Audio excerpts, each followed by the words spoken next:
চিত্তবাবু তো কালকে সকালবেলা নয়, বাবা নিজের সেল হচ্ছে না হচ্ছে কোনো হেই নেই, অথচ চিত্তবাবুর দোকান। তারপরে রাম সব যদু মধু লক্ষণ তারপরে যাবে।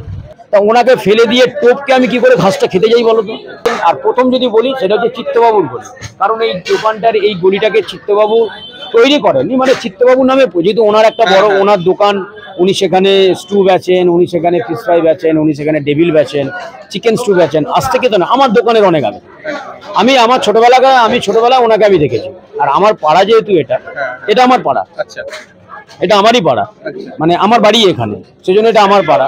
সেই চিত্তবাবুর দোকানকে তো আমি অবশ্যই আগে রাখবোই, কারণ উনি তো এই গলির মধ্যে আগে আসারটা বড় কথা না, চিত্তবাবু তাতে যদি আমার এখানে 500 লোক দাঁড়িয়ে খায় তাও আমি বলবো চিত্তবাবু আগে, তারপরে রাম সব যদু মধু লক্ষণ তারপরে যাবে, আগে চিত্তবাবু। কারণ কি এই প্রজন্মের যেসব ছেলেমেয়েরা, আর আগের যেমন যেনারা এখানে যেমন ওই দাদা যাচ্ছেন, ওনারা হচ্ছেন মাঠে খেলতে আসতেন চিত্তবাবুর দোকানে, মেটে চচ্চড়ি, তারপরে তোমার চিকেন স্টু। অনেকে ভাবছে যে তারামায়ের দোকানে চিত্তবাবুর দোকান কেন বলছে, এটাকেও অনেকে কমেন্ট করবে, বাবা নিজের সেল হচ্ছে না হচ্ছে কোনো হেই নেই, অথচ চিত্তবাবুর দোকান। চিত্তবাবুর দোকান কেন বলবো না, কারণ সবকে ছেড়ে দিয়ে আগে চিত্তবাবুর দোকান।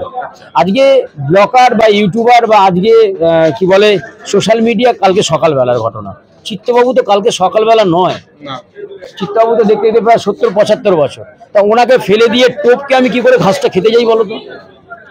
এটা যদি কেউ ভালোভাবে নেয় নিক, কেউ যদি খারাপভাবে নেয় নিক, তাতে আমার কিছু এসে যায়। আমি জানি আমাকে পরিশ্রম করতে হবে, আমাকে খাটতে হবে, আমার পরিবার সংসার চালাতে হবে, ভালো ব্যবহার রাখতে হবে, ভালো কোয়ালিটি রাখতে হবে। এটা যদি আমার ঠিক থাকে, কারো কিছু কেউ কমেন্ট করুক আর যাই করুক, ও তো আমার কিছু এসে যায়। আর এই দোকানটা তো সম্পূর্ণ ভেজ, তাই তো? এটা পুরোটা ভেজ। আর ননভেজের দোকান ওই চিত্তবাবুর দোকান, মানে আমার এই দোকান থেকে নিয়ে টুয়ার্স ওই তুমি মেন রোডের দিকে গেলে, মানে যেটা চৌরঙ্গের দিকে গেলে, ওইখানেই, হ্যাঁ ওই গলি দিকে গেলেই তখনই ওই একটা চাউমিন দোকান পড়বে, তার আগেই আমার ননভেজের দোকানটা এইখানে। ব্যাস, সবাই ভালো থেকো। আর একটা কথা, আমার খুব একটা তো খাবারের দাম নয়, 37 টাকা দুটো তন্দুরি দিয়ে একটা সবজি 37 টাকা, খিচুড়ি হচ্ছে 50 টাকা, ফ্রাইড রাইস আর সবজি দিয়ে 70 আছে, 80ও আছে। যেমন 80-র মধ্যে ফুলকপি আছে, পালংকন পনির আছে, এগুলো দিয়ে খেলে 80 টাকা, আর তারপরে যা কিছু দিয়ে খেলে 70। স্পেশাল কোনটা আছে? না, স্পেশাল আমার কাছে কোনো স্পেশাল, আমাকে অনেকে জিজ্ঞেস করে যে অরুণ তোমার কোনটা ভালো, মেনু কোনটা ভালো। আমি ভালো মাল বেশি না, তো আমি কি বলবো? ভালোটা এই কারণে বলি না আমি, যেমন ধরো এই দিদি, ওই দিদি, সেই দাদা ভাইরা খেলো তো, আমি যেমন এক্ষুনি একজন বলছিল যে আমি পনির ভর্তাটা ঠিক আমার ভালো লাগে না, কিন্তু আমার বাটার পনিরটা ভালো লাগলো। আবার পাশ থেকে একজন বলছে পনির ভর্তাটা তো আগেই শেষ হয়ে যায়, তাহলে আমি কোনটাকে স্পেশাল বলবো? আমি কি পনির ভর্তাটাকে স্পেশাল বলবো না বাটার পনির স্পেশাল বলবো? স্পেশাল একটাই, সেটা হচ্ছে মানুষ।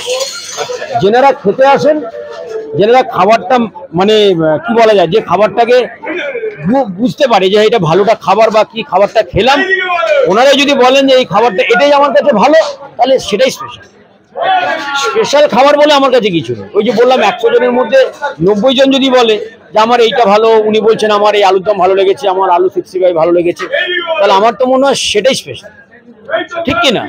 সেটাই স্পেশাল। আর কি তোমার কন্ট্যাক্ট নাম্বারটা যদি? আমার কন্ট্যাক্ট নাম্বারটা 9830831948। ঠিক আছে? আর কিছু বলার আছে? জয় মা তারা, সবাই ভালো থেকো।